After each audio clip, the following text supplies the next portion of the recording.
มาอัปเดตครอบครัวพอลูกหาเนาะพอน้องซีประจันพี่น้องไอ้คุณพอละกาซีนี่แหละได้ซื้อปิ้งไก่มาฝากเพื่อนพี่น้องไอ้เนาะอันนี้ก็เป็นจุดประสงค์ของทางอันผู้ใหญ่เพื่อนพี่น้องไอ้เนาะก็คือทางอันเอื้อยมัดเนาะมัดทุพี่น้องไอ้เวลาก็ซื้อเบิ่งปิ้งไก่ปิ้งพี่น้องเอ้ยนี่ไม่ได้ปิ้งใหญ่ๆเนาะสิได้มอบให้เพื่อนเนาะอีก2ปิ้งกับเวลาสิได้เอาให้ม้าน้อยกับม้าใหญ่กินพี่น้องไงตัวนั้นเนาะป้าสบายดีเก็บโซลาร์เซลล์แหละฝนตกว่าเมื่อคืนนี่ตกก็ไม่ได้แห้ง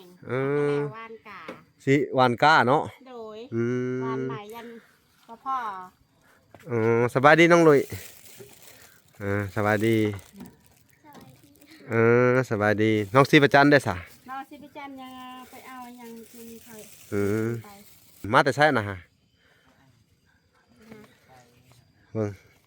สบายดีสบายดีมาแต่หาไม้ปาดสิแล้วบ่อนนะน้ำมันเบิดมุ้ยหดทึนเล่วันนี้ทึนเบิดแหละเนาะต้องออกผ่านเลยเนาะอันนี้ขอจิเกลืออันหมาเด้อใช่หมาจัดตัวหนึ่งไปทางไหนผุดด้ามันนอนเหมือนน่ะห้องมาด้วยฮะพอใช้มันคนละปิ้ง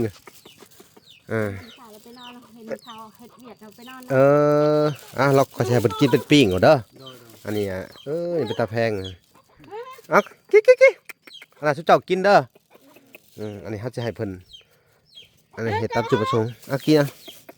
โอ้แซ่บว่าวันนี่กินได้บ่นี่โอ้กูสิแกะให้แกะด้วยฮะเลยแกะกินด้วยเลยอันนี้เอาไว้ซับใส่เข่าเพิ่นก็ได้เอาตัวนี้เขาจะให้2โตนะให้คนละมั้งเอาให้ลุยให้นี่เอาให้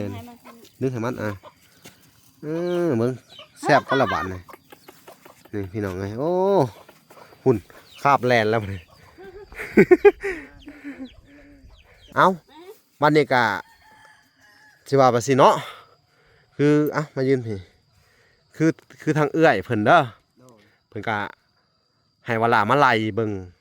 อันน่ะจำนวนสังกะสีแล้วก็จำนวนอันผาแถบเด้อเวลาสิซื้อมาให้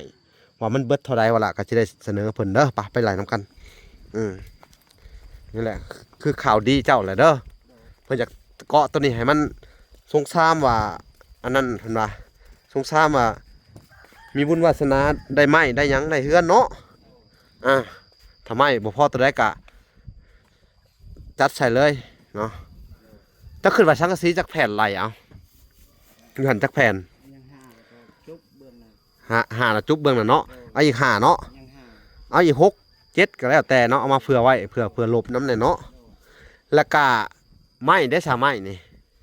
ไม้48นี่ฮะ8เนาะ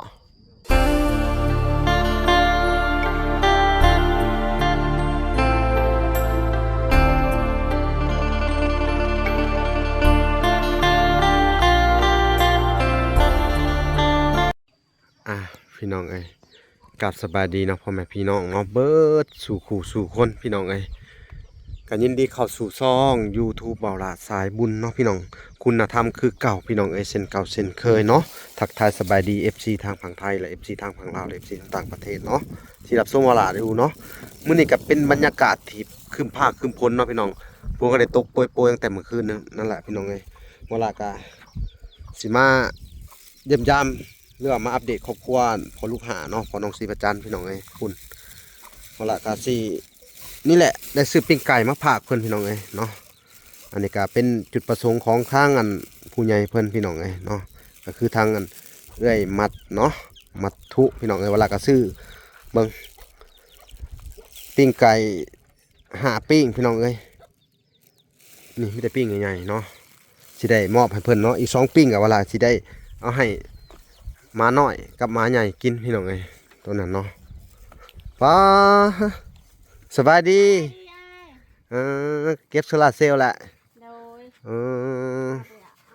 ฝนตกว่าเมื่อคืนนี่ตกก็ไม่ได้แห้งวานกา สิวานก้าเนาะ อื บ้าน ม ใหม่ยันพ่อ อ๋อสบายดีน้องลุย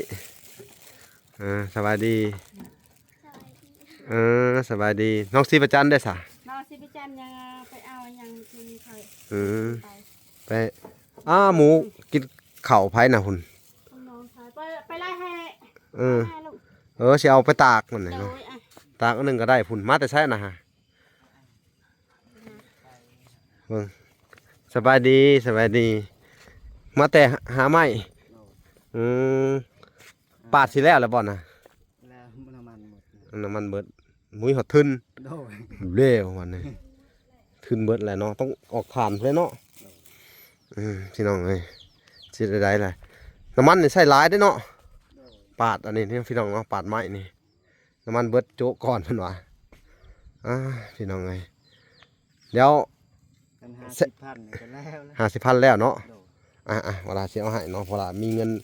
ทุนไว้อยู่เด้อ โดย เงินนั่นผู้ใหญ่เนาะขึ้นทางอัน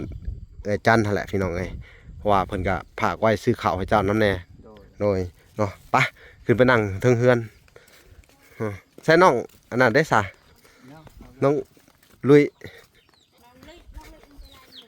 กไปไล่หมู ปลาไหลหมูกินก้าเนาะ โดย น้องสุยไปใส่น้องสุย น้องคุยไปน้องสิไปจัน อืมโดยนี่แหละพี่น้องเอ้ยเฮือนซานเพิ่นกะเป็นลักษณะนี่แหละเนาะฝนตกกันหน่อยนี่กะอยู่ยากนะยังบ่ได้ลบซ้ำเนาะลบแล้ว สังกะสียังได้จักแผ่น ยัง5,000 อืมยังหาแผ่นโอ้โดยแต่อันนั้นรอด ปูไห้อีกได้พี่น้องเลยว่าสิมอบอันปิ้งไก่ให้เพิ่นพี่น้องเลยซะมาปิ้งไก่ซะอันนี้ซื้อมาผากเด้อกับเงินนั่นทางอันเอื้อยมัดนั่นแหละเนาะเพิ่นก็ให้ค่าน้ำมูกน้ำมันว่าล่ะตั้งแต่พุ่นนั่นแหละพี่น้องเอ้ยเวลาก็ซื้ออันนี้มาให้จุมเจ้าเด้อ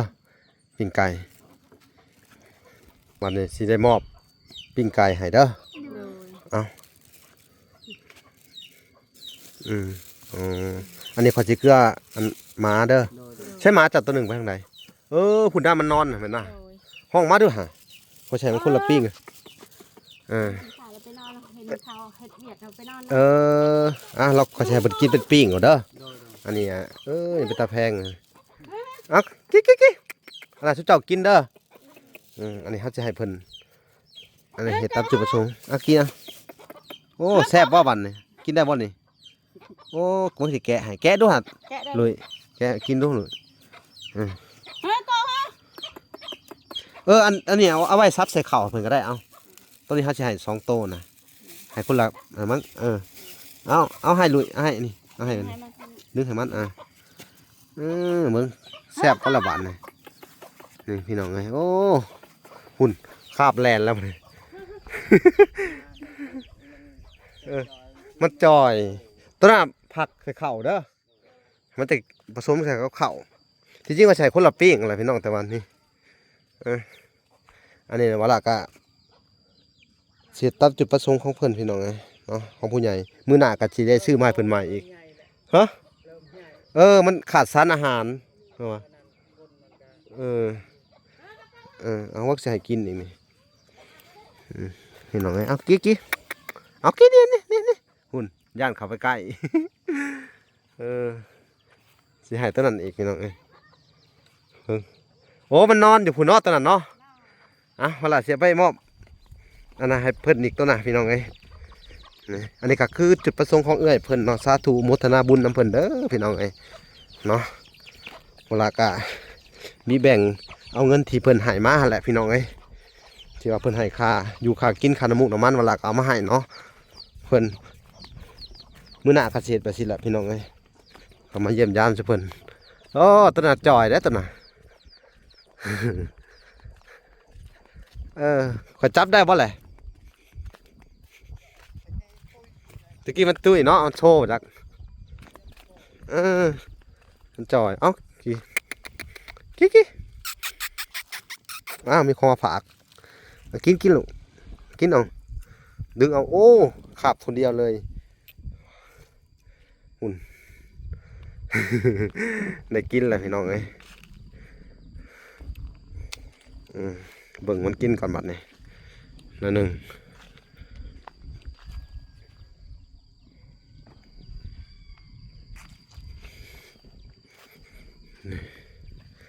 กินเด้อเอาบ่รบกวนละบัดนี้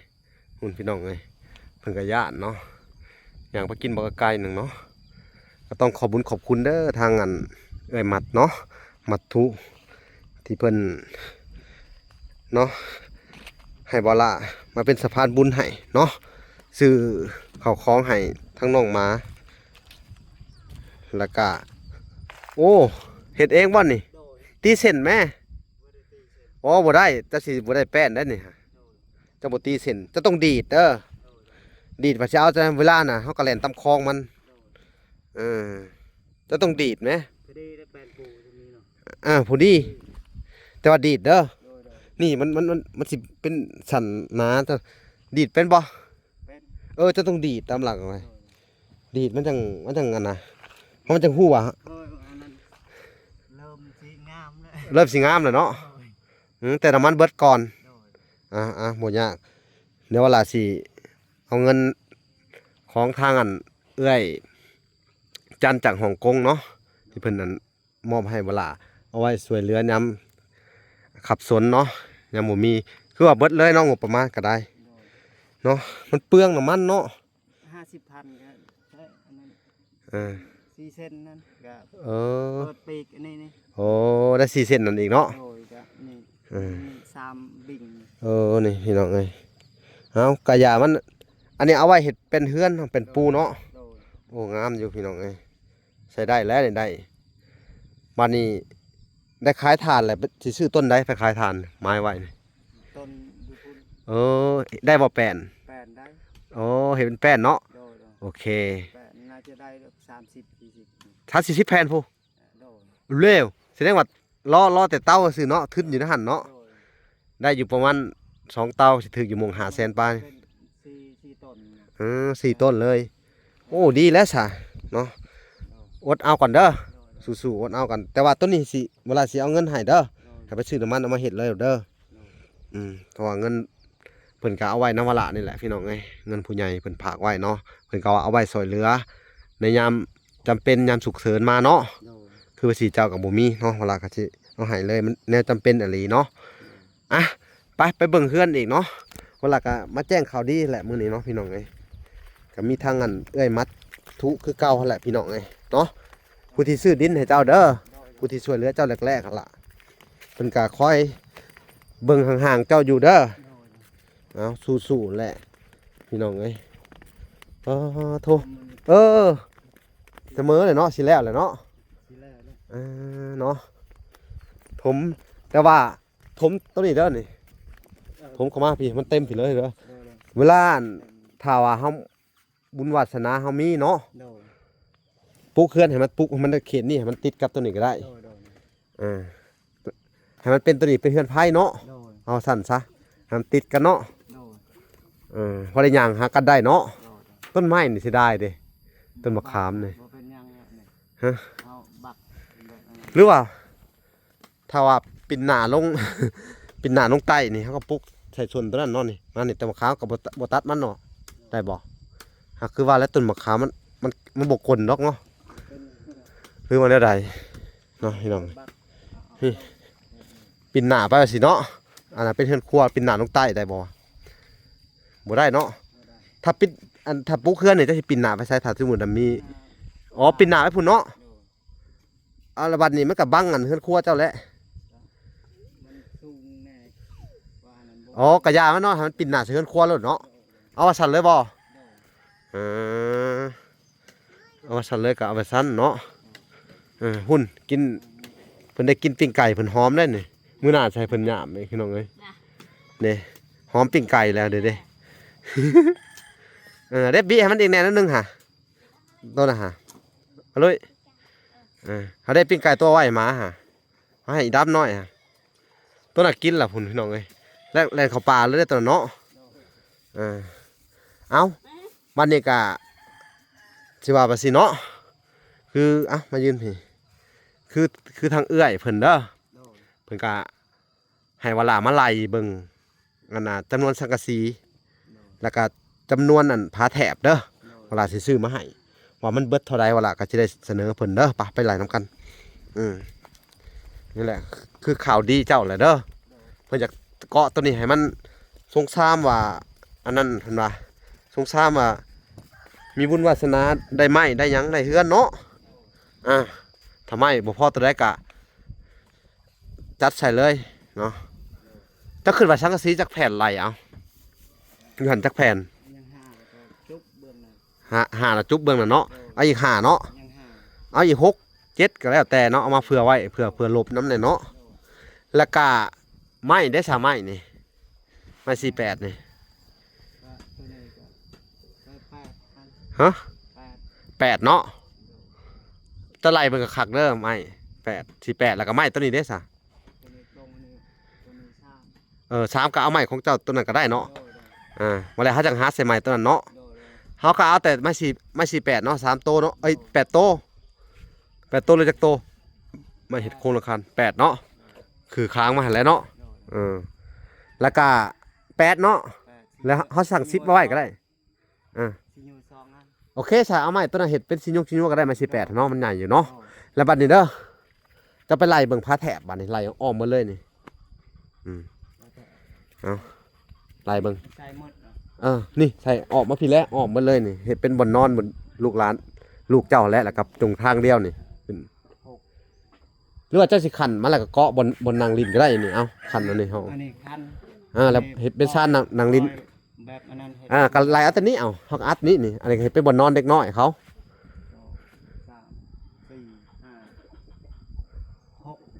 5 6 7นี่8นี่ 8 เอา8เนาะ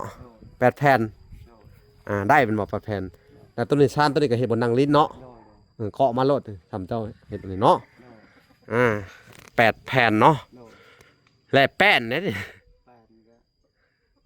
เพราะว่าตัวนั้นเฮาสิได้เอาไว้ปูเฮือนเจ้าตัวนั้นเนาะบัดนี้ถ้าแป้นบ่พอกะเฮาก็เลื่อยไม้สั้นๆไม้3เมตร4เมตรเฮาก็เลื่อยเอาก็ได้มาปูใส่ไปเรื่อยๆเนาะ โดย เอาแต่โครงมันเนาะ โดย ไล่โครงมันมาทุกซะไม้สั้นๆมีอยู่ดอกแถวนี้เนาะถ้าเลื่อยได้ไล่ทุกโครงมันฮะตรง ตรงก็3เอา3เนาะดึงมานี่เนาะโอเคเดี๋ยวไม้นี่จักเม็ดจะขึ้นว่ะเอาไม้5เมตรเนาะ เมตร ตรง3ไม้5เมตรโอเคคือหมายความว่าไม้4 8 6อันนั้นไม้4เมตร5 8โต 8โต แล้วก็ตรงนี่3 โดย แล้วก็ผ้าแถบผ้าเมเฮียเนาะเอาซั่นซะ8แผ่นสังกะสีเอา6เลย โดย 6ไว้เนาะอันนี้มันจักแผ่นน่ะยัง5เนาะนั่นแหละให้มันแล้วซะเนาะ โดย เอาพี่น้องเอ้ยถ้าว่าชนะกาคำว่านามวลาสิถามอันสิบอกเพิ่นเลยนะว่าท่านบ่แม่นถามเนาะสิบอกเพิ่นว่าอันจำนวนเท่านั้นเท่านี้เนาะแล้วก็สิไล่เบิ่งเงินเด้อ โดย แต่ว่าเวลาก็สิบอกเพิ่นนำว่าไม่แป้นเนี่ยเผื่อมันได้เลยก็ดีคือกันเนาะ โดย เขาต้องปูเป็นสันสมมุติว่าเขาสั่ง10แผ่นนี่มาตัดเอานี่ก็ได้เนาะ โดย ตัดเห็ดชานตัวนี้เนาะ โดย ตัดมานี่ข้างอันนี้มันก็ได้อยู่ว่าหานี่เอามาตัดไม้4เมตรนี่กาดปาดสิเด้แม่นบ่ โดย ไม้แป้นเท่าได้แล้วก็บ่อยากตัดมันเนาะบ่อยากตัดสั่นได้เช็ดได้พี่น้องเอ้ยเฮ็ดเฮือนตัวนี้ต้องหาแนวต่ออีกได้อนี่เนาะ โดย หรือว่าสิเจาะพื้นบ่อัดตัวนี้เลยนี่แต่กลายมันได้ขึ้นนี่เนาะ โดย เอาบ่ให้เปลืองอัดแต่ตัวนี้ไว้เนาะแล้วก็เอามากาดสิเด้อ โดย เอาลองเอาบันไดเข้ามากาดในพี่ดูตัวนี้อัดเลยเลยตัวนี้อัดมันนี่เลยนี่ตัวนี้ก็บ่ต้องแอมก็ได้นี่แต่ขันนี่เจาะพื้นดีบ่แบบนี้คักว่าสินี่แหละก็นี่เลยเนาะต่อตัวนี้ให้มันตรงมาเลยนี่ โดย แล้วก็อัดตัวนี้เด้อแล้วเอาแป้นอัดให้มันเสมอกันเนาะตัวนี้จงไว้เนาะคักว่าสิกะหักเจ้าสิต้องได้รอดเด้รอดตารางเขาว่าพี่เด้เขามาต้องรอดเข้าไปนี่อีก บ่อันนี้บ่ใส่ก็ได้นี่มันบ่หลอด เอ้าคงอันนี้ชานเจ้าใช่ไหมเต็มได้ทำนี่ก็เฮ็ดต่ำโพดบ่ บ่อันนี้ยังสิยกขึ้น ฮะ ยังยกขึ้นอีก ยกตัวใด นี่ ต่ำเลย อืม ทะเลขึ้นตัวนี้ แล้วแต่เขาว่าเจ้าว่างะเฮ็ดไปสิก็โอเคแหละเจ้าโอเค โดย เนาะมีแต่ว่ากาดตัวนี้แหละกับปูทางนอกนี่ ปูอันนั้น ตัวนี้ก็แอมเลยนี่เด้อ โดย แอมนี่เลยนี่ โดยโดย แล้วก็จงแต่ประตูให้เด็กน้อยเข้าห้องนึงอันนี่ตัวนี้ก็บทชานนั่งลิ้น โดย ก็แล้วแต่เนาะ แอนตัวนี้ มันจังเย็นบนนั่งลิ้นตัวนี้เนาะสงสารมีเฮือนเนาะ โดย ดีใจอยู่บ่นี่ ดีใจเลย นั่นแหละ มาแล้ว ป้ามาแต่ไสเนาะ ที่บ้านเขาแม่ให้ไปถามเพิ่นกระสอบ สบายดีโอ้โดยสบายดีมาพี่มาแต่ท้าเบิ่งกระสอบ แม่ เสียทานออกบ่ มาอื่นมาฮือได้อ่ะ ปิดแล้วเต้าหนึ่งเนาะ โดย ปิดแล้วตา เนาะนี่แหละพี่น้องเอ้ย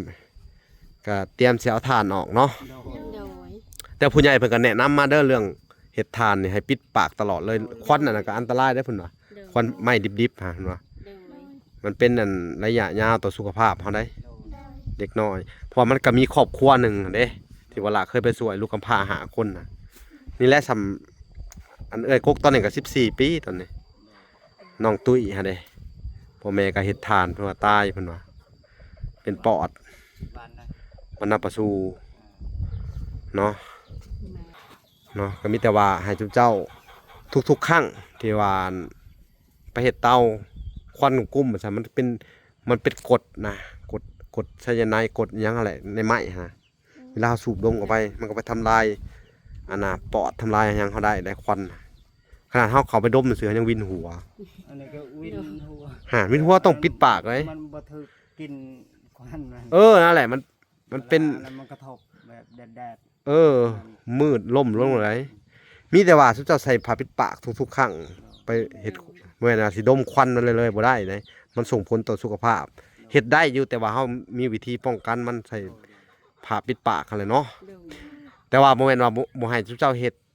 ถ้าบ่มีสิ่งนี้ทุกเจ้าก็บ่มีอยู่มีกิน โดย นั่นแหละเฮาก็ให้ทุกเจ้าเฮ็ดต่อไปแต่ว่า โดย ผ้าปิดปากหั่นควรว่าให้ลูกเต้าใส่ โดย ทุกเจ้าคือกันและผู้เป็นพ่อ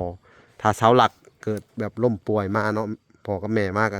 ลูกๆก็สิเป็นกระพร้าอีกได้อนี่ โดย เนาะ โดย ก็ถือว่าทุกเจ้าเป็นเสาหลักก็ต้องระมัดระวังคือผู้ใหญ่เพิ่นเด้อคือทางแม่ตู้ โดย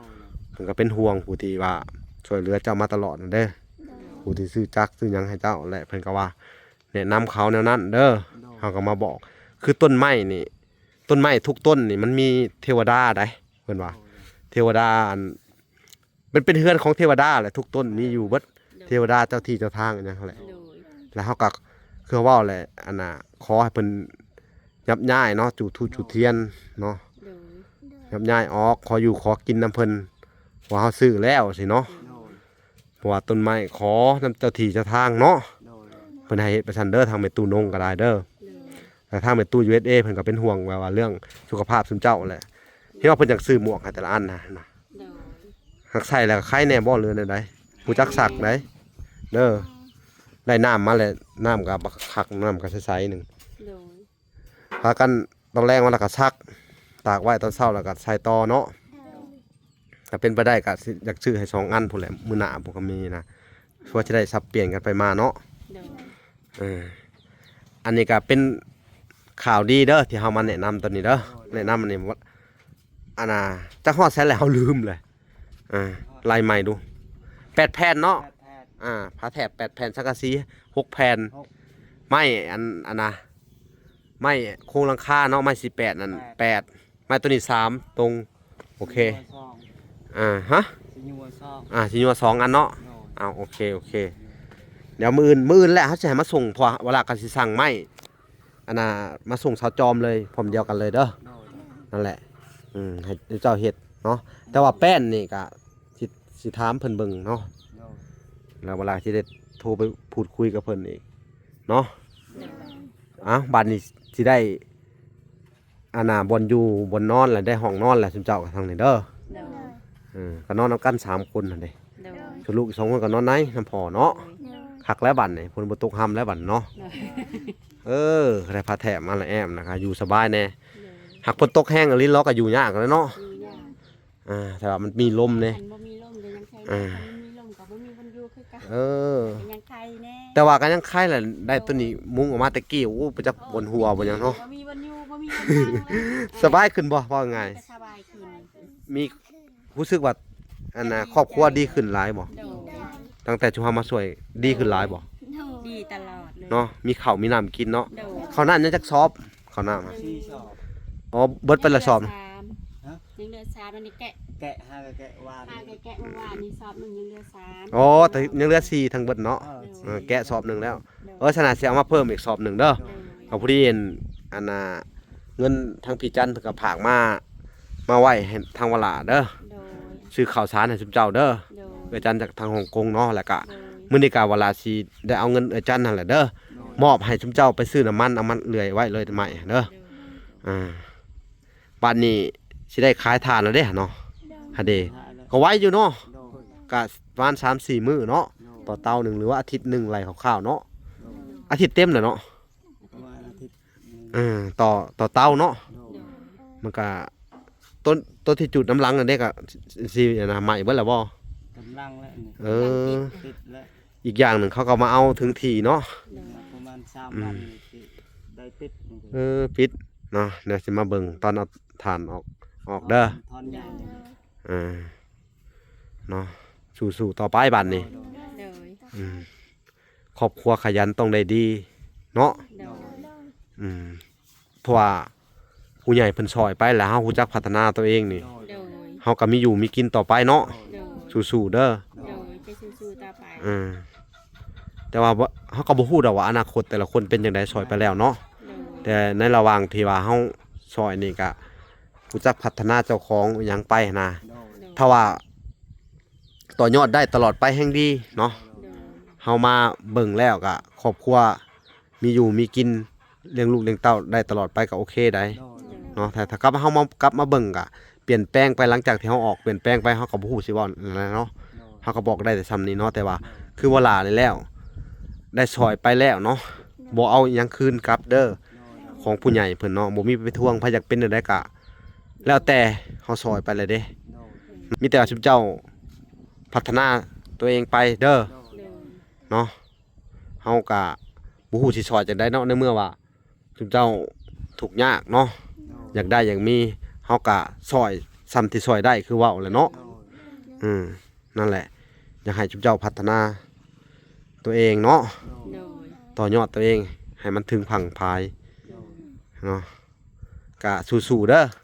โดย อีกจักประมาณอีกจัก2 เดือนเนาะ2 เดือนก็กลัวาๆก็สิได้เปิดเทอมให้เด็กน้อยเนาะ โดย อืม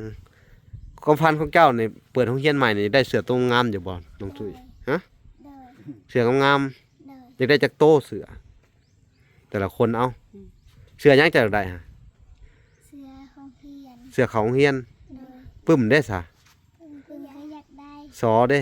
ชาวอยากได้ สิเอาซอหรือสิเอามิกมิกเนาะ โดย ปึ้มจักหัว โดย ปึ้มจักหัวปึ้ม ก็รู้ว่าสอง ป .2 เนาะ โดย บ่แม่นปีนี้ได้ขึ้นป .3 แล้วบ่จัก จักแล้ว ไปเซ็งอยู่บ่ซะ บอ ท่านเด้บ่ได้ขึ้นแล้วมันก็ป .2 คือเก่าแล้วซะเจ้าได้ซะน้องลุย บ่ได้ไปใส่ ป .3 เลยต้องไปเซ็งแม่ซะโอ้ตายแล้วน้องสิประจันได้ซะป กระซิกเฮาเก็บผาง .5 เอาแล้วตายแล้วบาดนี้แต่ต้องเข้าโรงเรียนคือเก่าเด้อป .4 แต่บ่ได้ไปเซ็งเนาะ โดย หั่นเด้แล้วบ่ได้ขึ้นห้องเนาะเขาเร็วเขาแบบนี้หางยังสิเข้าอยู่โรงเรียนเนาะ สีขาว อยากเข้าอยู่เนาะ โดย อืมในอีกประมาณ2 เดือนเนาะ2 เดือนกว่าๆ โดย ก็จะได้เปิดเทอมแหละพอเพิ่นปิดเทอมประมาณ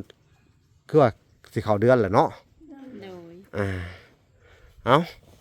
สู้ๆตามนั้นแหละเด้อ โดย เวลาสิไปจัดการให้เด้อเรื่องตัวนี้เด้อ โดย คือว่าให้เพิ่นผากเงินมาก่อนนั่นแหละเนาะแต่เวลาสิโทรไปบอกเพิ่นเนาะเพิ่นก็ให้เวลาเขามาอันน่ะสอบถามเจ้ามาแนะนำเด้อ โดย เฮาก็ดีมกดีใจนำที่ว่าเพิ่นติดต่อมาเนาะ โดย เพิ่นก็ห่างหายไปสักพักหนึงเลยเนาะเพิ่นก็เบิ่งทุกเจ้าอยู่หั่นแหละเพิ่นก็โทรมาหามาละเมื่อเช้านี่เนาะ โดย ก็เลยให้มาแจ้งข่าวดีหั่นแหละพี่น้องเอ้ยเอามาให้อันแนะนำเรื่องตัวนี้แหละเนาะแต่ว่าผ้าแถบหามันมื้อหน้าที่จริงเฮาอาจสิซื้อให้อยู่6-7 แผ่นเนาะแต่ว่ามันบ่มีเนาะมื้อนั้นเนาะ โดย มื้อนี้ก็เลย อ๋อพี่น้องเอ้ย ฝนตก ฝนตกแห้งละบาดนี่เนาะมื้อนี้มันครึ้มฝน โดย เอ้าโอเคเด้อซะเด้อเฮาย่านข้ามห้วยนี่บ่ได้เพราะน้ำกำลังไหล รถ ตามมาอีก มาอีกเลยถ้าตกแห้งนี่ไปบ่ได้เด้อนี่ โน่น เอาไปพบพอกันใหม่เนาะคลิปหน้าพี่น้องเอ้ยคลิปนี้ก็สิได้ขอตัวลำลาไปก่อนเนาะพาไปติดตามคลิปตอนต่อไปพี่น้องเอ้ยเวลาสิลองเข้าไปเยี่ยมยามทั้งสาวลีเบิ่งบ่ได้ไปแต่โน่นแหละโอเคเด้อเอาพอกันใหม่เนาะคลิปหน้าสบายดีเด้อ